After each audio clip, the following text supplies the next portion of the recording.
A Rock Island neighborhood where kids usually safely play outside got caught off guard after gunshots rang out there last night. That's tonight's top story at 6 o'clock. It all happened around 9 in the Lynden Lane housing complex. Rock Island police say nobody was hurt. However, one house was hit. Neighbors tell Local 4 News they heard about 6 gunshots. Local 4's Sean Logging joins us live in Rock Island with how the woman whose home was hit is doing. Sean? Jim, people here in Lynden Lane are puzzled. They tell me this is a passively quiet place and parents can let their kids play outside without having to worry. That makes the bullets that broke into that home right there all the more difficult to understand. We were putting our 4-year-old to bed and all of a sudden we heard just a pop, pop, pop, pop, pop. Not how Lynden Lane normally goes to bed. Pow, pow, pow, pow. And I told my wife, I said, that sounds like gunshots. Well, some in this subdivision, like Walter Campbell, were quick to place the noise. For some of his neighbors, it's such an unfamiliar sound in this neck of the woods.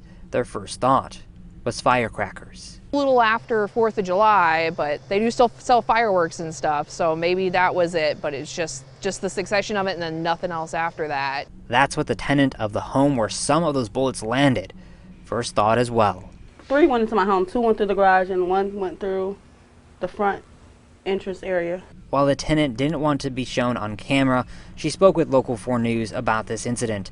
She says it wasn't until police came to her door a short time later that she realized her home had been hit. That's when he showed me the bullet holes. She tells me she was home with one of her sons and mother, saying while shaken, they're doing fine.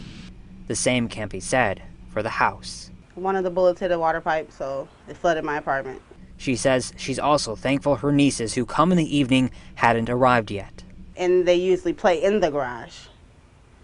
And that's what made it so much scarier because they came late last night. They usually come a little bit earlier. But the mystery she can't solve is why the bullets went into her home or were in this neighborhood at all.